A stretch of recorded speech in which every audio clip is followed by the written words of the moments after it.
Hello बच्चों, नमस्ते। Welcome to this amazing session. आज हम ईएमआई स्टार्ट करने वाले हैं बच्चों।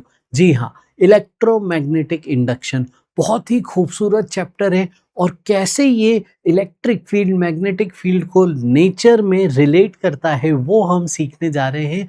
इस चैप्टर में आपको बहुत सारी नेचर की अमेजिंग वंडर्स मिरेकल्स देखने को मिलेगी। जी हाँ बच्चों, तो और इसी के कंसेप्ट को यूज़ करके बहुत सारे ऐसे इंस्ट्रूमेंट बनाए गए हैं जो रियल लाइफ में बहुत हमारी हेल्प कर रहे हैं।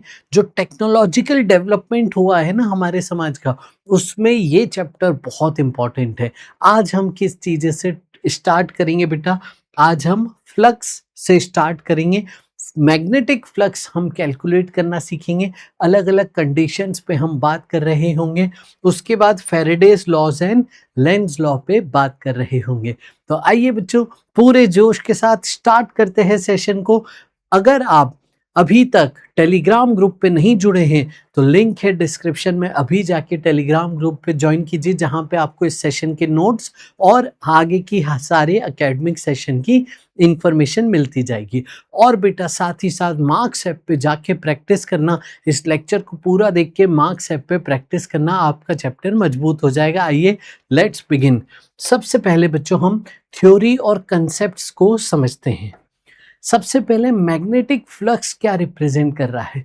जैसा जैसा आपने इलेक्ट्रिक फ्लक्स पे सीखा था, इलेक्ट्रोस्टैटिक्स में फ्लक्स निकालने के जितने सवाल थे वो सब सवाल यहाँ पे आप बना सकते हैं एज इट इज। क्यूब वाले सवाल, यूनिफॉर्म फील्ड वाले सवाल, वेरिएबल फील्ड वाले सवाल, सब यहाँ पे एग्जैक्टली सेम बना सकते हैं। बस ये मैग्नेटिक फील्ड आ जाएगा और नाम मैग्नेटिक फ्लक्स हो जाएगा।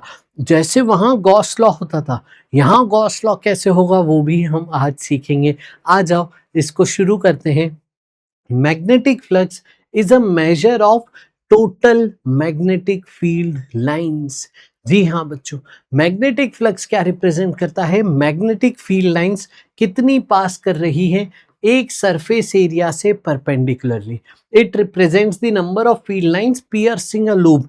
एक क्रॉस सेक्शन से, एक सरफेस से कितनी number of field lines normally pass कर रही है वो बताता है मैग्नेटिक फ्लक्स। आइए, मैग्नेटिक फ्लक्स का फॉर्मूला है, mathematical formula B dot A, area vector और मैग्नेटिक फील्ड वेक्टर का डॉट प्रोडक्ट जो खुलेगा बी ए कॉस थीटा में। यहाँ पे B is the magnetic field, A is the area of the loop और theta is angle between magnetic field and loop. आइए, इसका एसआई यूनिट क्या है बेटा? देखो एसआई यूनिट है वेबर। फ्लक्स का एसआई यूनिट है वेबर, या फिर मैग्नेटिक फील्ड इनटू एरिया तो टेस्ला मीटर स्क्वायर भी आप लिख सकते हैं। और इस पे अब हम डिटेल में चलो आगे बात करते हैं। फैराडे लॉ से पहले मैग्नेटिक फ्लक्स पूरा सिखा देते हैं, फिर कुछ सवाल करेंगे और फैराडे लॉ पे बात करेंगे। तो मैग्नेटिक फ्लक्स आपने क्या बोला सर? ये है बी डॉट एरिया। चलो, एरिया वेक्टर आपने सीखा ही होगा, नहीं सीखा है तो अभी मैं सिखा देता हूं। एरिया वेक्टर क्या होता है बेटा? इसका मैग्नीट्यूड तो वही है एरिया के बराबर। डायरेक्शन किधर होगा? जल्दी से बताओ बच्चे। डायरेक्शन होगा perpendicular to plane of loop. Perpendicular to plane of loop. इसका मतलब क्या हुआ? अगर लूप एक्स वाई प्लेन में है सपोज, तो इसका एरिया वेक्टर किस प्लेन में होगा, किस डायरेक्शन में होगा? वो होगा के कैप में। प्लस के भी हो सकता है, माइनस के भी हो सकता है।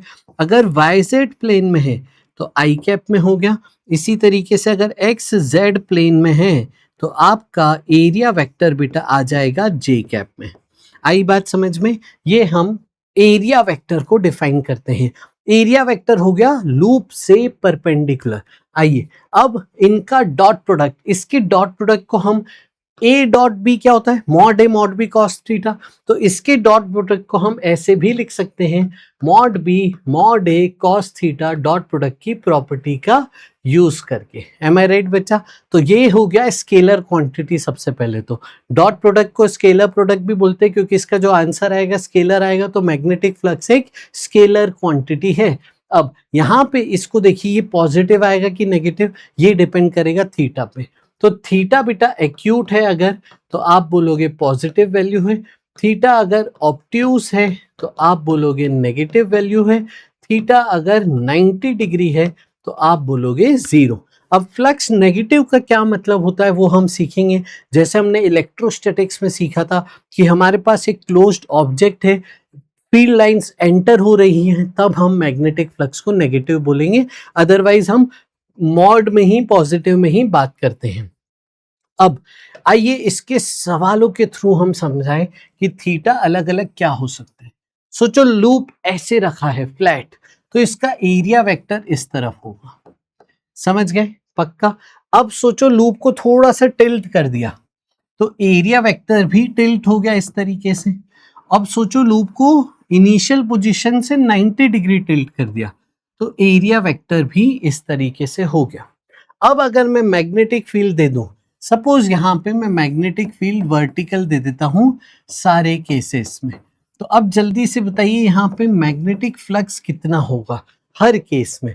यहाँ पे मैग्नेटिक फ्लक्स का आप क्या कहेंगे, बी ए कॉस 0 डिग्री, दोनों सेम डायरेक्शन में, इनके बीच का एंगल थीटा, तो यहाँ पे बी ए कॉस थीटा, और ये देखिए 90 डिग्री है तो यहाँ का फ्लक्स हो गया 0। समझ गए ये बात। चलिए आगे चलते हैं। अगर सपोज आपको ऐसा दिया हो कि मैग्नेटिक फील्ड लाइंस इस तरफ हैं, सरफेस से 30 डिग्री एंगल बना रही हैं, एरिया वेक्टर सरफेस से परपेंडिकुलर होगा, यहाँ पे फ्लक्स बताइए। तो जल्दीबाजी में बच्चे क्या करते हैं यहाँ पे समझिएगा, यहाँ पे एंगल का ध्यान नहीं रखते हैं। बहुत बच्चे ये गलती करते हैं, आप मत करिएगा। यहाँ पे एंगल किसके बीच में लेना है, बी और एरिया के बीच में एंगल लेना है। ये जानबूझ के सवाल भटकाने के लिए एंगल दे रहा है 30 डिग्री, लेकिन आप स्मार्ट हो, आप समझते हो कि हमें कौन सा एंगल लेना है, हमें वो एंगल लेना है जो मैग्नेटिक फील्ड और एरिया वेक्टर के बीच में है, ये वाला 60 डिग्री वाला एंगल। तो यहाँ पे आएगा cos 60। तो इन चीजों का, छोटी छोटी चीजों का ध्यान रखते हुए आगे बढ़ना है। चलिए अब अगर मान लीजिए आपका लूप इस तरीके से रखा है XY प्लेन में, मान लीजिए XY प्लेन में रखा है और मैग्नेटिक फील्ड लाइंस क्रॉस में है, magnetic field lines into the plane है, तो इसका फ्लक्स बताइए आप क्या लिखेंगे। तो सुनिए मेरी बात, अगर मैग्नेटिक फील्ड लाइंस अंदर है और सिंगल सरफेस दिया है तो आप एरिया वेक्टर बाहर भी ले सकते थे, अंदर भी ले सकते थे। तो अभी के लिए आप एरिया वेक्टर अंदर ही ले लीजिए, मैग्नेटिक फील्ड के लाइन में ही ले लीजिए, उसी डायरेक्शन में ले लीजिए। तो ये हो गया b into A into cos 0, that's it बच्चों। अच्छा अगर नंबर ऑफ टर्न्स भी दिए हो तो यहाँ पे इसी जगह पे ऐसे बहुत सारे वायर के टर्न्स बने हुए हैं, इसी जगह से बहुत सारे टर्न्स हैं। अगर n टर्न्स सपोज आपको दे दिया जाए तो एक टर्न से, एक लूप से b इंटू एरिया, ऐसे बहुत सारे टर्न्स हैं तो हर टर्न से b इंटू एरिया। तो इस सिस्टम से टोटल फ्लक्स कितना हो जाएगा, टोटल फ्लक्स फिर हो जाएगा नंबर ऑफ टर्न्स को मल्टीप्लाई करके n इंटू बी ए हो जाएगा। ये बात बहुत ध्यान से लिखिएगा। अब जीरो फ्लक्स का एक बार और हम आपसे डिटेल में बात करें, जब magnetic field parallel to loop है तो आपका फ्लक्स 0 होगा, या फिर जब magnetic field perpendicular to area vector है तब आपका फ्लक्स 0 होगा। इसकी बात समझिए आप। मान लीजिए लूप इस तरीके से आपने रख दिया, इस लूप को मैग्नेटिक फील्ड में रखा है और मैग्नेटिक फील्ड लाइंस देखिए कैसी हैं। मैग्नेटिक फील्ड लाइन सपोज इस तरफ है, ये मैग्नेटिक फील्ड लाइंस है, magnetic field lines x axis में है, लूप को आपने रखा है बेटा XY प्लेन में, ठीक है। अब बताओ एरिया वेक्टर किधर आएगा, तो area vector out of the plane आ रहा होगा, इस तरीके से बाहर आ रहा होगा। तो एरिया वेक्टर और मैग्नेटिक फील्ड लाइंस आपस में कैसी हो गई, परपेंडिकुलर। तो आपका यहाँ पे फ्लक्स क्या होगा, बी ए कॉस 90, यानी ये हो गया 0। समझ गए, फ्लक्स यहाँ पे क्या हो गया 0। अब इसी को देखिए, यही चीज यहाँ पे एक्सप्लेन की, ये magnetic field parallel to the loop है, लूप के प्लेन में ही है, और ये मैग्नेटिक फील्ड साथ ही साथ एरिया वेक्टर से परपेंडिकुलर है, ये दोनों एक ही बात लिखी है। तो इस केस में फ्लक्स 0 हो जाएगा। चलिए अगर मैं मैग्नेटिक फील्ड लाइंस इस तरीके से बनाऊं, तो भी फ्लक्स जीरो, अगर मैग्नेटिक फील्ड लाइंस इस तरीके से बनाऊं तो भी flux zero. Magnetic field lines अगर लूप के प्लेन में है तो फ्लक्स आपका जीरो आ रहा होगा। आई बात समझ में? चलिए अब इसके कुछ सवाल करते हैं जो हम इलेक्ट्रोस्टैटिक्स में किया करते थे। सबसे पहले हम यूनिफॉर्म फील्ड में फ्लक्स निकालने की कोशिश करते हैं। यूनिफॉर्म फील्ड में हम फ्लक्स निकालते हैं। मान लीजिए ये यूनिफॉर्म फील्ड आ रही है और मैंने यहाँ पे कुछ ऑब्जेक्ट्स रख दी हैं। स्फीयर रख दिया सोचो, ठीक है, सिलेंडर रख दिया सोचो। सिलेंडर की यहाँ पे 3 सरफेस डिफाइन कर रहे हैं, एक ये वाला फ्लैट सरफेस, एक ये वाला फ्लैट सरफेस और एक कर्व्ड सरफेस, ठीक है। चलो फिर हमने ट्रायंगल रख दिया सोचो, है ना। ट्रायंगल का रेडियस r दे दिया है और हाइट h दे दी है। कोन रख दिया सोचो हमने, ठीक है। स्फीयर, सिलेंडर, कोन, अलग अलग कोई भी ज्योमेट्री आपको जो रखनी रख लीजिए। और मैग्नेटिक फील्ड कांस्टेंट है। अब बताइए इन सब से टोटल फ्लक्स क्या होगा? अगर आपने इलेक्ट्रोस्टैटिक्स अच्छे से पढ़ा होगा ना तो ये आपको याद होगा। इन सब से टोटल फ्लक्स हो जाएगा जीरो। कैसे जीरो? आओ देखें। कितनी नंबर ऑफ लाइंस एंटर करी वो सोचो, कितनी एग्जिट करी वो सोचो, और आपको समझ आएगा कि क्योंकि फील्ड लाइंस कांस्टेंट है, फील्ड की लाइन कांस्टेंट है, तो यहां से देखिए जितनी एंटर करेगी उतनी एग्जिट कर जाएंगी। तो number of field lines entry equal to number of field lines exit, इसलिए जितना नेगेटिव फ्लक्स है एंट्री वाले फ्लक्स को नेगेटिव कहते हैं और जितना एग्जिट का फ्लक्स है उसको पॉजिटिव कहते हैं। नेगेटिव और पॉजिटिव फ्लक्स इक्वल है तो ये जीरो हो जाएगा। यस, इसी में हमने इलेक्ट्रोस्टैटिक्स में क्या सीखा था। और फ्लक्स अगर एंट्री की बात करें, कितने फ्लक्स का वैल्यू एंट्री हुआ बताइए, या फिर एग्जिट कितना हुआ बताइए, तो आप उसे magnetic field into projected area से बताते हैं। कितने बच्चों को याद है? जल्दी से कमेंट करके मेरे को बताना। Magnetic field into projected area. चलो स्फीयर के केस में जल्दी से बताओ प्रोजेक्टेड एरिया क्या होगा। प्रोजेक्टेड एरिया मतलब इसकी परछाई क्या बनेगी। सामने अगर मैं स्क्रीन बना दूं तो ये फील्ड लाइंस, इसकी परछाई क्या बनेंगे सोचो, वो बनाएंगी डिस्क, तो पाई आर स्क्वायर। सिलेंडर के लिए बताइए, सिर्फ एंट्री का फ्लक्स हम बात कर रहे हैं अभी। सिलेंडर के लिए बताइए, यहाँ पे सिलेंडर के लिए हो जाएगा बी इंटू ये डिस्क आएगी इसकी परछाई, पाई आर स्क्वायर। और कोन के लिए बताइए, चलिए यहाँ पे कोन के लिए देखिए इसकी परछाई बनेगी ट्रायंगल। ट्रायंगल का एरिया होता है हाफ बेस। बेस क्या बनेगा चलिए बताइए। बेस, ये पूरा बेस डायमीटर के बराबर, तो हाफ बेस इंटू हाइट। ये हो गया flux entering into the cone, entering into the cylinder, entering into the sphere. ये साइन के साथ बोलेंगे तो नेगेटिव आप जवाब देंगे। मैग्नीट्यूड अभी हमने यहाँ पे आपको दिया है। आई बेटा ये बात समझ में? चलो आगे चलते हैं। अब सिलेंडर को थोड़ा और डिटेल में हम समझते हैं। आ जाओ। तो यहीं पे अगर मैं सिलेंडर के तीनों इंडिविजुअल सरफेस से फ्लक्स निकालने की बात करूं, 1, 2 और कर्व्ड सरफेस, तो देखिए 1 का एरिया किधर लेंगे, तो अब ध्यान से सुनना। सिंगल सरफेस होता है, अगर सिंगल सरफेस, 3D बॉडी नहीं बोल रहे हैं, सिंगल प्लेन सरफेस, इसका एरिया बाहर भी ले सकते हो अंदर भी ले सकते हो। फिर मैंने बताया था जिधर मैग्नेटिक फील्ड है उधर ले लेना, मैग्नेटिक फील्ड अंदर है तो एरिया अंदर ले लेना, मैग्नेटिक फील्ड बाहर है तो एरिया बाहर ले लेना। समझ गए? ये आप करेंगे। लेकिन अगर आपका क्लोज्ड 3D ऑब्जेक्ट है तो हमने इलेक्ट्रोस्टैटिक्स में भी सीखा था, एरिया वेक्टर हम बॉडी से बाहर जाता हुआ मानते हैं। यानी यहाँ पे जो एरिया वेक्टर है वो इससे बाहर जाता हुआ मानेंगे, इसका एरिया वेक्टर बाहर जाता हो, बॉडी से बाहर जाता हो। और कर्व्ड सरफेस का जब आप एरिया वेक्टर लिखेंगे ना तो यहाँ पे जब बनाएंगे तो एरिया वेक्टर इस तरीके से आएगा, यहाँ पे एरिया वेक्टर इस तरीके से आएगा। अब चलिए फर्स्ट सरफेस के लिए बात की जाए। फर्स्ट सरफेस के लिए मैग्नेटिक फील्ड लाइंस इस तरफ है, एरिया इस तरफ है। फ्लक्स कैसे लिखेंगे? बी ए कॉस 180 बच्चे, तो वो आ जाएगा माइनस बी ए। माइनस साइन क्या बता रहा है? एंट्री हो रही है।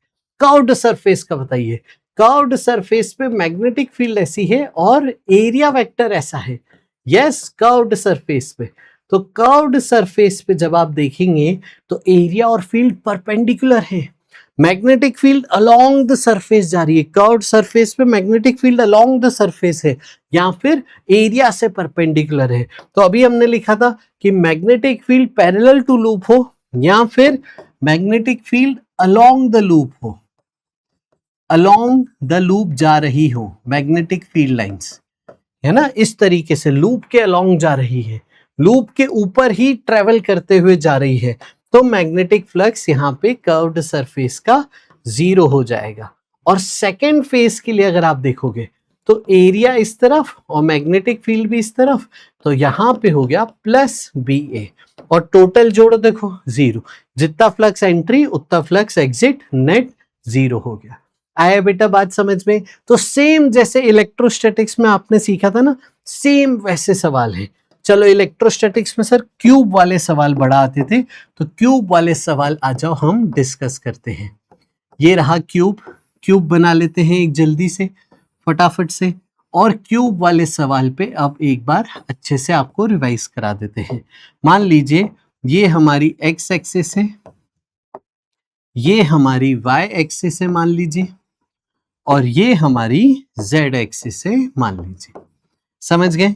चलें आगे बेटा। चलो मैग्नेटिक फील्ड लाइन सोचो कांस्टेंट है और सिर्फ आई कैप में है। अब मैं अलग अलग फेसेस दे देता हूं, 1 2 इधर की दोनों दीवारें, 3 4 छत और जमीन, 5 और 6, 5 और 6 फ्रंट और बैक वाली दीवारें, एक 5 एक 6, ठीक है। अब आप एरिया वेक्टर जरा बताओ। तो एरिया वेक्टर मैंने आपको सिखाया, ये बॉडी है ना 3D, तो बॉडी से बाहर जाता हुआ, तो इसका एरिया वेक्टर ऊपर, इसका नीचे, इसका इधर, इसका इधर। यस, फिफ्थ सरफेस का बाहर आउटसाइड एरिया, सिक्स्थ सरफेस का इनटू द प्लेन एरिया। इस तरीके से सबके एरिया वेक्टर आपने लिख लिए। अब फ्लक्स बताइए 1 से, 2 से, 3 से, 4 से, 5 से और 6 से। चलिए टोटल फ्लक्स तो आप तुरंत बता देंगे, अभी सीख गए। कांस्टेंट फील्ड है तो टोटल 0, क्योंकि जितनी फील्ड लाइंस एंट्री उतनी फील्ड लाइंस एग्जिट। अब चलिए 1 से देखिए, 1 का एरिया आई कैप में ही है। अच्छी बात क्या है, आई कैप में ही है। देखिए समझिएगा आप, आई कैप का आई कैप से डॉट प्रोडक्ट 1 होता है, आई कैप का जे कैप से डॉट प्रोडक्ट 0 होता है, आई कैप का के कैप से डॉट प्रोडक्ट 0 होता है। तो यहां पे फ्लक्स किससे माना जाएगा? देखिए 4 सरफेसेस का फ्लक्स 0 है, सिर्फ 2 ही सरफेस से फ्लक्स आएगा, बी नॉट आई कैप। तो बी नॉट आई कैप का 1 और 2 से ही फ्लक्स आएगा। 1 का एरिया अपोजिट है तो माइनस बी नॉट, क्यूब है तो एल स्क्वायर।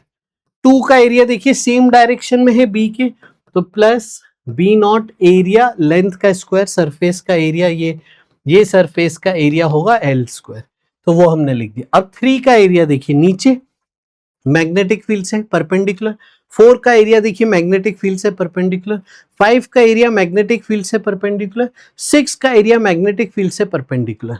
तो इन सब का फ्लक्स आ जाएगा इंडिविजुअली 0। यस, इंडिविजुअली 0 आ जाएगा। चलिए अब इसी में सवाल आते थे जब मैग्नेटिक फील्ड वेरिएबल होती थी। आ जाओ वो वाला सवाल आपको करा दे। तो ये एक सवाल है जहां पे मैग्नेटिक फील्ड वेरिएबल है बच्चे, 4x आई कैप, 4x आई कैप मैग्नेटिक फील्ड वेरिएबल है, 4x आई कैप मतलब x कोऑर्डिनेट के साथ बदल रही है। क्यूब ऐसे रखा है, क्यूब की लेंथ देखो कितनी हो गई, क्यूब की लेंथ 2 से 3 1 मीटर हो गई। तो एक सरफेस का एरिया कितना हो जाएगा जल्दी से बताओ? वो हो जाएगा 1 का स्क्वायर यानी 1। अब कौन कौन से सरफेस से फ्लक्स मिलेगा? तो फील्ड ऐसे जा रही है, 2 ही सरफेस से फ्लक्स मिलेगा, है ना।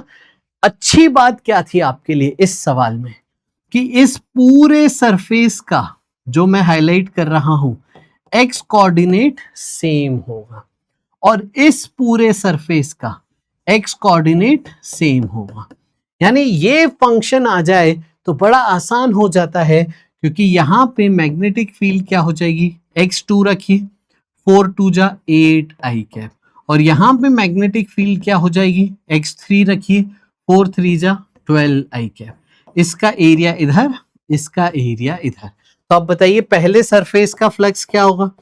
पहले सरफेस का फ्लक्स होगा माइनस बी ए, क्योंकि पूरे सरफेस पे मैग्नेटिक फील्ड कांस्टेंट है तो इंटीग्रेशन की जरूरत नहीं है। डायरेक्ट देखिए आप मल्टीप्लाई कर दीजिए, अपोजिट डायरेक्शन है तो माइनस आएगा, तो माइनस 4 इंटू 2 इंटू 1, ये हो गया -8, और सेकेंड सरफेस से प्लस बी ए, ये आ जाएगा +12 इंटू 1 यानी +12, और बाकी 4 सरफेस फ्रंट और बैक, छत और दीवार, उनका 0 हो जाएगा क्योंकि एरिया मैग्नेटिक फील्ड से परपेंडिकुलर हो जाएगा। अब देखिए यहाँ पे टोटल फ्लक्स कितना आ गया, जरा देखिए, जोड़िए इन दोनों को, -8 + 12, तो +4 इज द आंसर। इस तरीके से ऐसा एक वेरिएबल सवाल बनाया जा सकता था। एक होमवर्क हो जाए, एक होमवर्क हो जाए आप सबके लिए। मैं एक क्यूब ले लेता हूं, ओरिजिन पे रख रहा हूं। कहां पे रख रहे हैं बेटा? ओरिजिन पे। क्यूब को कहां रखा है? ओरिजिन पे, ठीक है। चलो क्यूब को हमने रख दिया ओरिजिन पे, समझ गए बेटा? ये हमने क्यूब रख दिया ओरिजिन पे, ठीक है। आ जाओ, ये हम क्यूब को ओरिजिन पे रख देते हैं। मैग्नेटिक फील्ड देखो कैसी है। मैग्नेटिक फील्ड है B0 x I cap, y j cap और z k कैप, यानी मैग्नेटिक फील्ड इस बार तीनों डायरेक्शन में वेरिएबल है, x में भी, y में भी, z में भी। ये आपकी x एक्सिस हो गई, ये आपकी y एक्सिस हो गई, और ये बाहर आती हुई आपकी z एक्सिस हो गई। ओरिजिन पे रखा है, क्यूब है, लेंथ l का, तो आपको बताना है इस क्यूब से टोटल फ्लक्स कितना होगा। कमेंट करके बताइएगा टोटल फ्लक्स कितना होगा। ये आप सबके लिए होमवर्क है, मैं हिंट दे देता हूं। आई कैप के लिए सिर्फ ये दो सरफेस से ही फ्लक्स काउंट करना है, और इसके लिए तो x 0 हो जाएगा, इसके लिए x l हो जाएगा, तो इंटीग्रेशन की जरूरत नहीं है। आई कैप वाला अलग से मैग्नेटिक फील्ड लीजिए, उसके लिए अलग से निकालिए। फिर जे कैप वाले के लिए सिर्फ नीचे और छत, जमीन और छत के लिए फ्लक्स मिलेगा, और Z के लिए सिर्फ आउटर और इनर सरफेस में आपको यहाँ पे मिल रहा होगा फ्लक्स, वो निकाल लीजिएगा और आंसर बताइएगा। समझ गए बेटा? चले आगे। चलो अब सर अगर वेरिएबल फील्ड आ जाए तो क्या करेंगे? आ जाओ अब एक वेरिएबल फील्ड के सवाल करा देते हैं। वेरिएबल फील्ड हो जाएगी तो वेरिएबल नाम सुनते से ही आपको क्या आता है बेटा दिमाग में? कि इंटीग्रेशन होगा। बिल्कुल सही। तो फ्लक्स को हम लिखेंगे इंटीग्रेशन B.dA। ये आपका वेरिएबल फील्ड का फ्लक्स निकालने का फॉर्मूला हुआ। एग्जाम्पल के तौर पे समझते हैं, एक हम इनफाइनाइट करंट कैरिंग वायर ले लेते हैं, इसके सामने हम एक लूप रख देते हैं, ये डिस्टेंस हम D मान लेते हैं, इसकी लेंथ L मान लेते हैं। अब ध्यान से देखिए, इससे फ्लक्स बताइए, टोटल फ्लक्स। तो टोटल फ्लक्स कैसे बताएंगे? इससे दूरी चेंज होती जा रही है, तो दूरी बदलती जा रही है, तो हर जगह मैग्नेटिक फील्ड अलग अलग है, तो इंटीग्रेट करना पड़ेगा इस तरीके से। इंटीग्रेशन में हम सबसे पहले लेते हैं एलिमेंट, तो आइए एलिमेंट ले लिया जाए। x पे हमने एक dx थिकनेस का एलिमेंट ले लिया, x पे हमने dx थिकनेस का एलिमेंट ले लिया, इसकी छोटी सी एरिया बताओ जरा। एरिया होगी लेंथ इंटू थिकनेस LDX। अब देखिए इसके कारण मैग्नेटिक फील्ड किधर है? Into the plane. अगर आप करंट की डायरेक्शन में अंगूठा रखिए, राइट हैंड की उंगलियां अंदर जा रही है तो मैग्नेटिक फील्ड अंदर है, एरिया वेक्टर को भी अंदर मान लीजिए, फ्लक्स इनटू द प्लेन जा रहा है इससे, तो आप फ्लक्स कैसे लिखेंगे? B into area.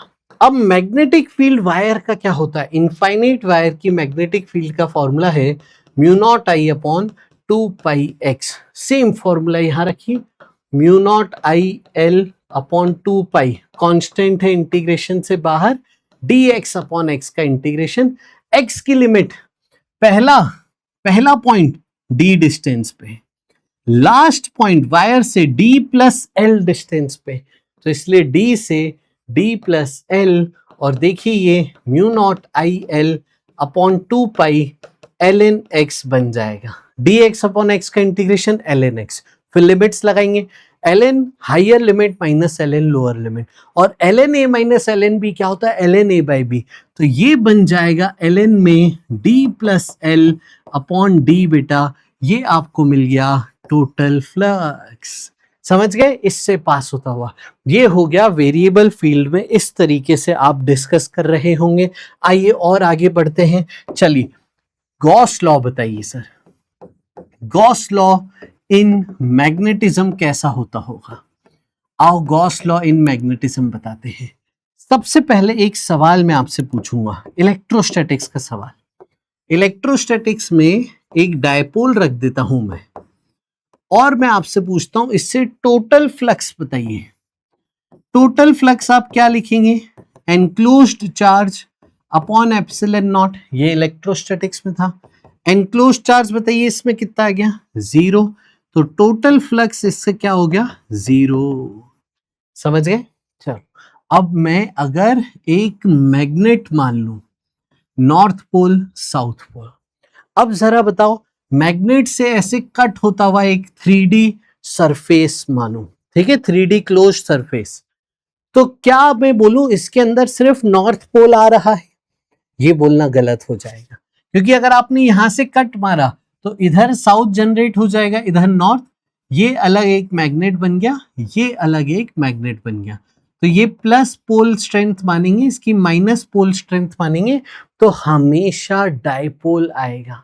अगर आप एक मैग्नेट को कट कट कट कट करते जाओ ना छोटे छोटे टुकड़ों में, हमेशा नॉर्थ साउथ साथ में मिलेंगे। मैग्नेट हमेशा डायपोल में मिलता है, मैग्नेट कभी भी मोनोपोल नहीं मिलता है। तो आपने इसको कट किया, अंदर देखो कितना आ गया, नॉर्थ और साउथ, तो टोटल पोल स्ट्रेंथ कितनी आ गई। चार्ज लेते थे, यहाँ पे पोल स्ट्रेंथ लेंगे, टोटल पोल स्ट्रेंथ कितनी आ गई, टोटल पोल स्ट्रेंथ आ गई 0।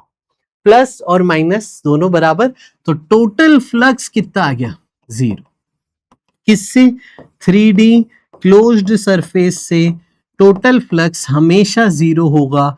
ये आपकी गॉस लॉ इन मैग्नेटिज्म की बातचीत हो गई। अच्छा फील्ड लाइन से सोचे तो मैग्नेटिक फील्ड लाइंस हमेशा क्लोज्ड लूप बनाती हैं। तो एक फील्ड लाइंस ऐसे निकली बाहर, तो वो घूम के वापस यहां से एंटर कर जाएगी, समझ गए। तो जितनी फील्ड लाइंस बाहर निकलेगी वो घूम के वापस एंटर कर जाती हैं, इसलिए जितनी फील्ड बाहर गई उतनी फील्ड अंदर आ गई, तो जितना नेगेटिव उतना पॉजिटिव, टोटल फ्लक्स 0 हो जाएगा। आई बेटा बात समझ में, तो ये ध्यान रखेंगे। चलिए देखते हैं कुछ और सवाल हैं क्या हमारे पास फ्लक्स कैलकुलेशन के। आइए फ्लक्स कैलकुलेशन के, ये देखिए एक सवाल, एक कॉइल है 100 टर्न्स, नंबर ऑफ टर्न्स दिए हैं, एरिया दिया है स्क्वायर सेंटीमीटर में, उसको मीटर स्क्वायर में करेंगे, ये रहा मीटर स्क्वायर में। उसको मैग्नेटिक फील्ड में रखा है, मैग्नेटिक फील्ड की वैल्यू दी है, normal to the plane of coil makes angle 60 degree with direction of field. इसका मतलब क्या हो गया, normal to the plane of coil यानी एरिया वेक्टर की बात हो रही है, वो मैग्नेटिक फील्ड से 60 डिग्री बना रहे हैं, तो मैग्नेटिक फ्लक्स बताइए। सिंपल बी ए कॉस 60 करेंगे और आंसर आ जाएगा बेटा, बी है 2/10, ए है 5 × 10⁻⁻⁴, और कॉइल के नंबर ऑफ टर्न्स मल्टीप्लाई करने पड़ेंगे, और कॉस 60 1/2, 2 से 2 कट गया, एक 0 कट गया। देखिए 5 × 10⁻³ जो कि ऑप्शन ए में है। आया बेटा समझ में, बेसिक सवाल देखो आने चाहिए। अब हम आगे बढ़ाते हैं और आपको फैराडेज लॉ बताते हैं, समझ गए बेटा। तो flux calculation as it is है जैसा इलेक्ट्रोस्टैटिक्स में होता था। अब फैराडे लॉ बड़ा इंटरेस्टिंग है, बहुत गजब की चीज है। इन्होंने ना एक एक्सपेरिमेंट किया, देखो आप भी अगर होते उस जमाने में और आप भी खेल रहे होते इलेक्ट्रिकल सर्किट और मैग्नेट से, तो आपको भी मन में ये विचार आता। यहां पे हमने कॉइल रख दिया, ठीक है, ऐसे ही वायर लपेटी हुई थी कॉइल स्ट्रक्चर में, स्प्रिंग स्ट्रक्चर में, और उसके साथ एक गैल्वेनोमीटर कनेक्टेड था। यहाँ पे जनरली हम बैटरी लगा के करंट मेजर करते थे, अभी कोई भी बैटरी नहीं लगी हुई थी, ठीक है। अब आप मैग्नेट के साथ खेल रहे थे, आपने एक मैग्नेट ले लिया, मैग्नेट के साथ आप खेल रहे थे, तो आपने एक बड़ी इंटरेस्टिंग चीज ऑब्जर्व करी। देखिए एक मैग्नेट था, यहाँ पे रखा हुआ था, तो यहाँ पे कोई भी डिफ्लेक्शन नहीं था, करंट नहीं जा रहा था। मान लो एक बल्ब भी लगा दो, तो अगर कोई करंट नहीं जा रहा था तो बल्ब बुझा हुआ था, बंद था। अब मैग्नेट को मूव करना चालू कर दिया, मैग्नेट को मूव किया, जैसे ही मैग्नेट को मूव करने लगे आपको डिफ्लेक्शन मिलने लगा, बल्ब ग्लो होने लगा, इसका मतलब करंट आ गया। अरे कितनी गजब चीज है ये, सोचो आप, मैग्नेटिज्म से आप इलेक्ट्रिसिटी जनरेट कर रहे हैं, सिर्फ मैग्नेट को चलाने से यहां पे करंट पैदा हो गया। फिर मैग्नेट को आप उल्टा लेके गए तो करंट उल्टे डायरेक्शन में आया और बल्ब फिर से जल गया, और मैग्नेट को रोक दिया तो गायब हो गया। यानी मैग्नेट के चेंज होने से लूप में कुछ तो चेंज हुआ, उस चेंज से करंट आ गया। इससे फिर आगे स्टडी करने पे फेरेडे ने बोला कि देखो, पहला लॉ जनरल रिलेशन, कि अगर मैग्नेटिक फ्लक्स चेंज होगा किसी भी क्लोज्ड सर्किट से या क्लोज्ड लूप में, मैग्नेटिक फ्लक्स चेंज होगा तो उसमें एक ईएमएफ आ जाता है, जादू से इंड्यूस्ड ईएमएफ हो जाता है, और इंड्यूस्ड ईएमएफ से इंड्यूस्ड करंट आ जाता है। फिर उन्होंने रिलेशन बनाया मैग्नीट्यूड वाइज, उन्होंने बोला ये जो इंड्यूस्ड ईएमएफ है ये rate of change of magnetic flux के ऊपर डिपेंड करता है, कि फ्लक्स को कितने रेट से बदल रहे हैं। तो देखिए d∅dt आ गया, और n is the number of turns ज्यादा हो तो n से आप मल्टीप्लाई कर सकते हैं। तो ये ईएमएफ इंड्यूस्ड है। फिर आगे लेंज लॉ ने ये माइनस साइन दिया था, EMF induced directly proportional to d∅dt, ये दिया था फेरेडे ने। फिर प्रोपोर्शनलिटी कांस्टेंट -1 है, ये दिया था लेंज ने। तो आइए इसकी कहानी का मतलब समझे। एक लूप है किसी भी शेप का, कहीं भी रखा है मैग्नेटिक फील्ड के प्रेजेंस में, इससे फ्लक्स पास हो रहा है BA cos थीटा, समझ गए? ये फ्लक्स पास हो रहा है, फ्लक्स का फॉर्मूला लिख दिया। अब अगर फ्लक्स चेंज हो समय के साथ, if flux change with time, time के साथ चेंज होना चाहिए, फ्लक्स समय के साथ बदल रहा है, कैसे बदल सकता है? या तो मैग्नेटिक फील्ड चेंज कर दो टाइम के साथ, या फिर एरिया चेंज कर दो टाइम के साथ, या फिर एंगल चेंज कर दो टाइम के साथ। कोई भी एक चीज टाइम के साथ चेंज कर दो, या कोई भी दो चीज, या तीनों चेंज कर दो। मैग्नेटिक फील्ड कैसे चेंज करेंगे? फील्ड की इंक्रीज कर दो स्ट्रेंथ या डिक्रीज कर दो। एरिया कैसे बदलेंगे? हम इसको छोटा कर दो या बड़ा कर दो, ठीक है। थीटा कैसे बदलेंगे? हम इसका इस लूप को घुमाओ, टर्न करो। तो देखो जैसे अभी एरिया वेक्टर मान लो अंदर है इस तरीके से, पेन एरिया वेक्टर बता रहा है, ये लूप है। फिर टर्न करो लूप को, तो एरिया वेक्टर भी टर्न हो गया, तो उनके बीच का एंगल बदल गया। तो इनमें से किसी भी तरीके से अगर फ्लक्स चेंज हो रहा है तो इस लूप में आप अज्यूम कर लोगे कि एक बैटरी आ गई है। वो बैटरी का जो वोल्टेज है उसे हम कह रहे हैं ईएमएफ इंड्यूस्ड, और उसका फॉर्मूला है d∅dt, ये दिया था फेरेडे ने। फिर लेंज ने बोला एक्चुअल फॉर्मूला है -d∅dt। समझ गए? तो फ्लक्स चेंज होगा अगर, तो ईएमएफ इंड्यूस हो जाएगा, बैटरी आ जाएगी। फिर इसमें करंट कैसे निकालेंगे? करंट हम निकालते हैं ईएमएफ अपॉन रेजिस्टेंस से। तो ईएमएफ आ गया, बैटरी आ गई, EMF upon resistance of the loop, वो इंड्यूस्ड करंट आ जाएगा। ध्यान रखेंगे ये कंसेप्ट। आइए लेंज ने क्या बोला समझते हैं। सबसे पहले लेंज ने जो भी दिया वो था consequence of law of conservation of energy. Length ने क्या बोला? इंड्यूस्ड ईएमएफ का डायरेक्शन क्या होगा? बैटरी ऐसी बनेगी या बैटरी इस तरीके से बनेगी? किस तरीके से बनेगी, ये डायरेक्शन क्या होगा वो बताया लेंज ने। क्या कहा सुनिए, direction of induced EMF is such that it opposes the change in flux that it created. तो इंड्यूस्ड ईएमएफ क्या होता है? अपोज करता है। इंड्यूस्ड ईएमएफ क्या होता है? अपोज करता है चेंज को, oppose the change in flux, flux की चेंज को अपोज करेगा। ये क्या चाह रहा है कि ये बोल रहा है कि फ्लक्स बदलो मत भाई, जैसा है वैसे ही रहने दो, ठीक है। फ्लक्स इंक्रीज हो रहा है तो इंड्यूस्ड ईएमएफ ऐसा आता है कि वो अपनी ही मैग्नेटिक फील्ड को अपोजिट डायरेक्शन में कैंसिल करने की कोशिश कर रहा है। फ्लक्स अगर कम हो रहा है तो उसे सेम डायरेक्शन में फ्लक्स देके सपोर्ट करने की कोशिश करता है। यहाँ पे इन तीन तरीकों से बदल सकते हो तो हमने सीख लिया। इसकी डिटेल जानकारी, पूरा एक लेक्चर बनाऊंगा मैं इसके डायरेक्शन के बारे में, वो इस प्लेलिस्ट में आपको अगले लेक्चर में मैं लेंज लॉ का इंड्यूस्ड ईएमएफ का डायरेक्शन कैसा होगा उस पे हम बहुत सारे सवाल करेंगे। तो अभी के लिए ध्यान रखिए, ईएमएफ इंड्यूस्ड अपोज करेगा चेंज इन फ्लक्स को। इसकी इच्छा क्या है कि फ्लक्स कांस्टेंट रहे, फ्लक्स कम होगा तो सपोर्ट करने की कोशिश, फ्लक्स कोई बढ़ा रहा है तो अपोज करने की कोशिश, कांस्टेंट रहे फ्लक्स ये। और ये इंपॉर्टेंट लाइन है, oppose the change in flux. समझ गए? तो आइए, पूरा चैप्टर ही इसी पे आधारित है कि भैया फ्लक्स बदलेगा तो ईएमएफ आएगा, तो करंट आएगा, डायरेक्शन क्या, किधर कैसा, ये सब बात करेंगे आगे के लेक्चर्स में। अभी हम थोड़े से सवाल और करें। ये सवाल है एसी जनरेटर पे। आओ अब आपको मैं एसी जनरेटर सिखाऊं। एसी जनरेटर क्या होता है बेसिकली समझिएगा। एक लूप है, जिस लूप को आपने कांस्टेंट मैग्नेटिक फील्ड में रखा हुआ है। कांस्टेंट मैग्नेटिक फील्ड में इस लूप को हम रोटेट करते हैं। सोचो, कांस्टेंट ओमेगा स्पीड पे रोटेट कर रहे हैं। अब ध्यान से सुनिएगा, इनिशियली मैग्नेटिक फील्ड कहाँ है बताइए? इनटू द प्लेन है, ऐसे दिखा देता हूं, इनटू द प्लेन। एरिया किधर मानोगे? इस लूप का एरिया अंदर ही मान लो, तो एरिया भी अंदर। तो इनिशियली फ्लक्स कितना हो गया? B इंटू ए। अब ये घूम रहा है तो एरिया वेक्टर सोचो, एरिया वेक्टर भी इसके साथ ऐसे घूम रहा होगा।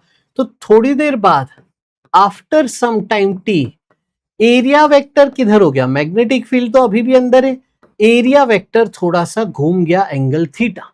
और यूनिफॉर्म सर्कुलर मोशन में हमें पता होता है कि थीटा जो होता है एंगुलर स्पीड इनटू टाइम होता है। ये यूनिफॉर्म सर्कुलर मोशन का हमें कहानी पता है। अब बताओ मैग्नेटिक फ्लक्स कितना हो गया? बी ए कॉस थीटा, और थीटा की वैल्यू कितनी आ गई? थीटा की वैल्यू आ गई कॉस ओमेगा टी, रख दिया हमने। ये हो गया बेटा आपका फ्लक्स का function, B A cos omega T. समझ में आया? अब ध्यान से सुनना, ये फ्लक्स समय के साथ बदल रहा है। पहले फ्लक्स ज्यादा था, फिर धीरे धीरे कम होते जा रहा है, फिर एक पॉइंट पे 90 डिग्री एंगल पे जीरो हो जाएगा, फिर एंगल ऑब्ट्यूज हो जाएगा, नेगेटिव होने लगेगा, फिर वापस 90 पे जीरो, फिर वापस पॉजिटिव, ऐसे चलता रहेगा और फ्लक्स हमेशा हर वक्त चेंज होता जा रहा है। तो इस लूप में इंड्यूस्ड ईएमएफ आ जाएगा। वो इंड्यूस्ड ईएमएफ हम कैसे लिखेंगे? Minus d phi by d t से लिखेंगे। तो अब बताइए यहाँ पे बी ए कॉस थीटा का डिफरेंशिएशन माइनस साइन थीटा। अब देखिए अंदर भी कुछ लिखा है, तो चेन रूल लगाइए, अंदर वाले को फिर से डिफरेंशिएट कीजिए, तो इनटू ओमेगा आ जाएगा। और ईएमएफ का देखिए यहाँ पे फॉर्मूला बना माइनस ऑफ माइनस, ये माइनस एक इसका माइनस और कॉस का माइनस, तो B A omega sine omega t, minus minus plus हो गया।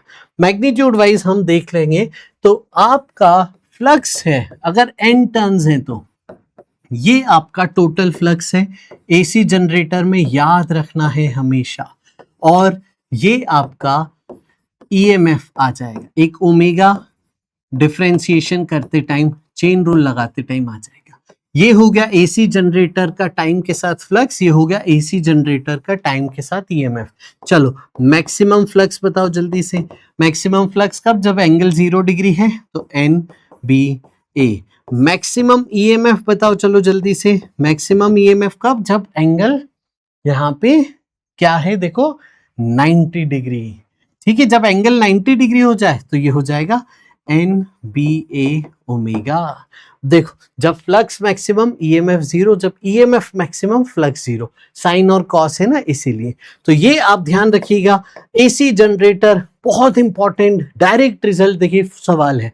N turns, area A rotated at N rotations per second in magnetic field B, magnitude of maximum flux बताइए, वो हमने लिख लिया NAB।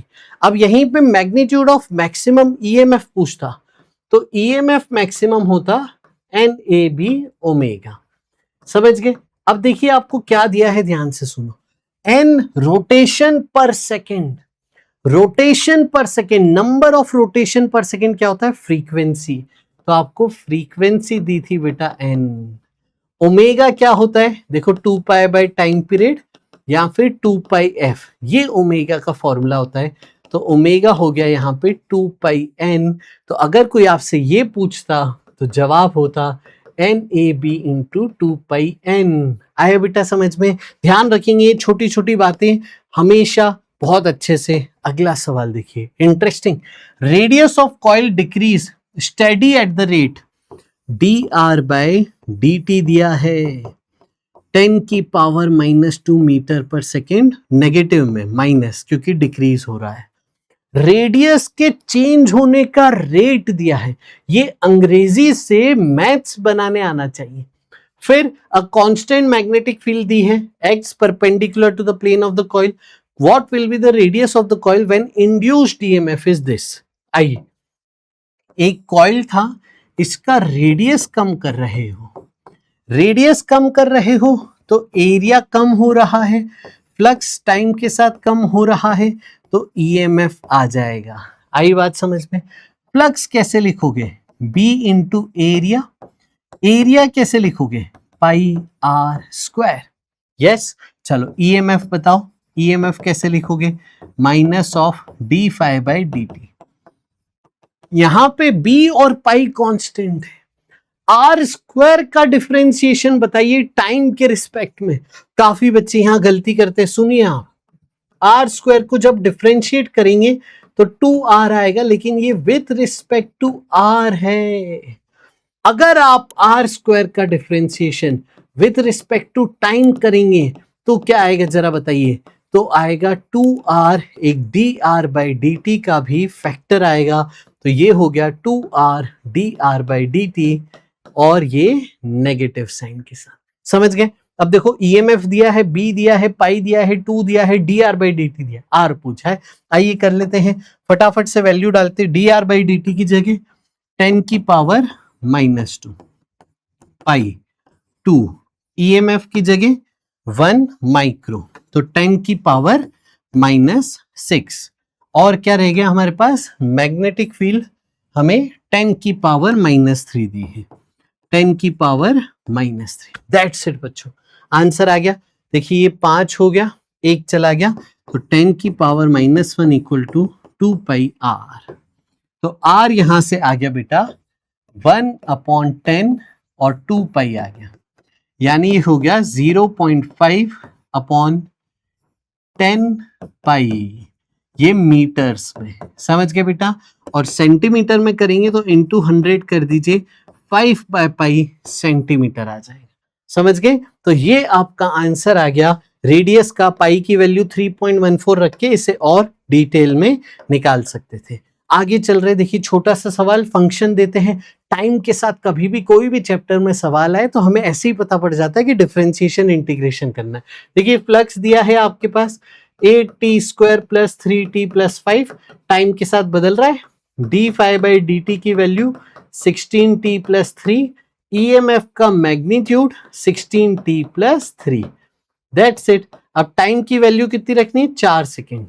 टाइम को 4 सेकेंड रख दो जल्दी से, तो 64 प्लस 3 67 आपका EMF आ गया। आया बेटा समझ में? तो this was it for the day. एक लास्ट सवाल देखो, मेंस में आया हुआ सवाल है, थ्योरेटिकल सवाल है। इंड्यूस्ड EMF कब आएगा? जब फ्लक्स बदलेगा। फ्लक्स कब बदलेगा अब ये सोचना है। आओ, moving the coil with uniform speed inside uniform magnetic field. एक मैग्नेटिक फील्ड इलाका है, उसमें आप कॉइल को यूनिफॉर्म स्पीड से लेके जा रहे हैं। तो हम देखते हैं मैग्नेटिक फील्ड बदल रही है? नहीं। एरिया ऑफ द लूप बदल रहा है? नहीं। थीटा बदल रहा है क्या? नहीं, ऐसे घुमा नहीं रहे तो थीटा नहीं बदल रहा है। इसका मतलब कोई चेंज ही नहीं है फ्लक्स में, तो इसमें EMF नहीं आएगा। Moving the coil with non uniform speed inside uniform magnetic field. अब ऐसे ही ले जा रहे हो बट स्पीड बदल रहे हो, लेकिन B में चेंज है? नहीं। एरिया में चेंज है? नहीं। थीटा में चेंज है? नहीं। तो कोई चेंज ही नहीं है फ्लक्स में, इसका मतलब कोई चेंज नहीं है, तो EMF नहीं आएगा। यहाँ पे रोटेट कर रहे हैं कॉइल को, ये तो हमने सीखा। AC जनरेटर यहाँ तो आता है।